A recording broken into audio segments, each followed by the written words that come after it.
Just fascinating to watch what was going on.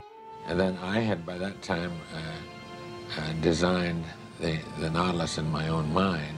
It was a kind of Harper Goffish Victorianism. Well, Walt wanted me to do sketches, and I thought I didn't have time to make those sketches. So I thought the best way to do was to make a model, which I'd show him and he could look at it from any angle that he wanted. So on one Labor Day weekend, as I recall, I whittled this thing out with a draw shave and added all the appurtenances on it and everything. And this was my original scheme for it.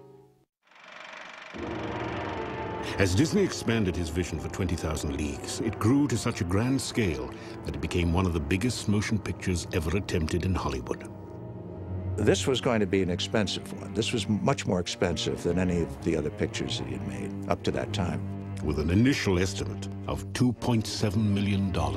Which in 1954 was a lot of money. 20,000 Leagues would end up being the most expensive movie ever produced up to that time, even exceeding Gone with the Wind. So this elaborate film seemed quite extraordinary. Walt was somebody who had absolute confidence in what he was doing. He was a great gambler, though. They built Stage 3 out here as a stage with a pool specifically for this movie. So it was a risk, a big risk. There were rumors at that time that if that picture hadn't been the success it was, it could have been the end of the Walt Disney Productions. We were very dependent on the success of every single film that we did. That was a huge major panic, and another one was when a Disneyland was getting ready to come into being. This year, we want you to see and share with us the experience of building this dream into a reality. They were down below scratch, and we used to kid here that all Walt had was ideas and concepts of things to do, and Roy had to drum up the money. And we used to kid around here, that's why Roy didn't have any hair on his head.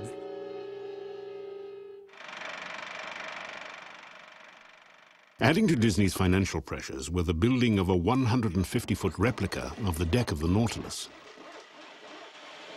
Expensive interior sets had to be constructed, as well as a fully functional 70-foot giant squid and experimental underwater diving gear that required new designs and construction techniques.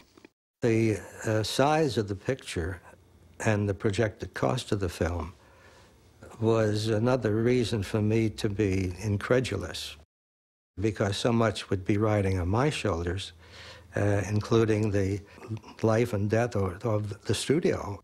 Walt Disney knew that for his film to be successful, it needed heavyweight superstars in the 4 leading roles. And Roy Disney, who was in charge of handling the money at the studio, knew that they would be expensive additions to the production. The celebrities finally hired were James Mason, Paul Lucas, Peter Lorre, and Kirk Douglas. I find a picture of the whole cast.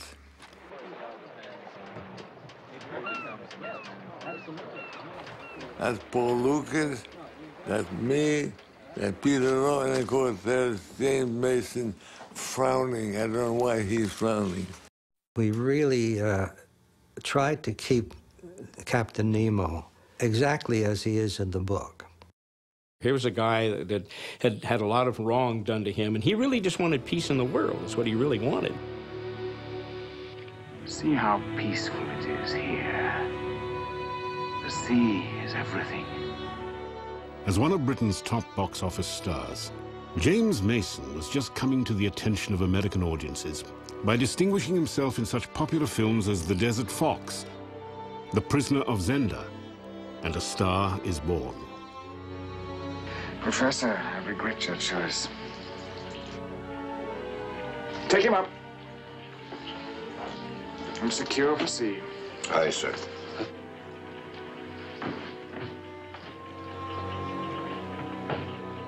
James Mason, wherever he was still Captain Nemo, even at lunch. He never changed. He was playing the part all day long. I was painting out on the lot at 20th Century, and They were shooting across the road with James Mason. He strolled over and said, "Oh," he said, "you're doing something I would love to be doing. I'd love to have been an artist." I thought, "Oh, cool, right, let's change. I'll do what you're doing anytime." No, he's nice. Here you have literature, art treasures, my collections, and even music, if you so desire. Nemo, James Mason, that character, my dad really related to him because James Mason was a very refined fellow, and my dad very much of that same kind of school, if you will, a very refined gentleman. So they connected beautifully. Nemo's character needing all of those accessories to, you know, develop who he really was.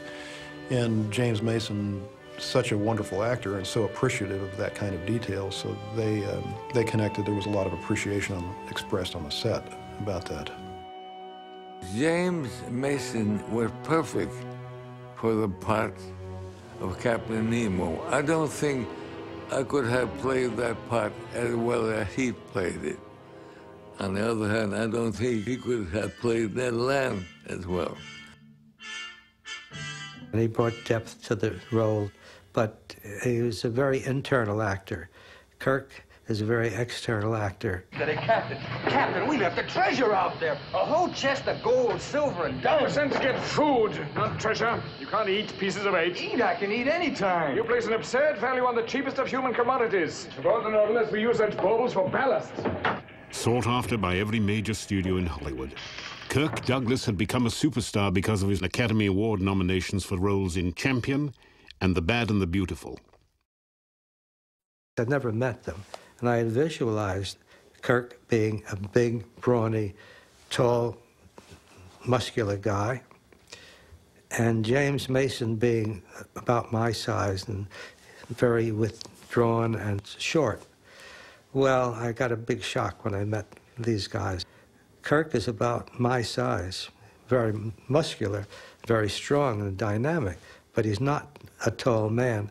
And James is 6 feet tall, and it's their personalities. Let every man go to his quarters and remain there. Why do you take us down with you? Lock them in their quarters. Aye, sir. Take them out. I don't want to die. People say, I get lost in the character. He's more than just an actor filling his role.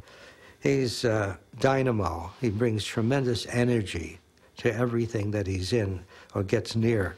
And sometimes he gets a little carried away, too, and he has to be controlled. And he takes direction very well, but he's argumentative. He would argue with the director that the dialogue was wrong, that a first mate, or whatever he was, would not have that kind of dialogue. He would have another kind of dialogue. I have been called a difficult actor. So we'd lose a morning here and there. If I was, I apologize, but it was always to try to make the picture a little bit better. It's very exciting to work with him because you know you're going to be challenged all the time. Of course, I don't think I'm difficult at all. I think I'm such a sweet guy to work with.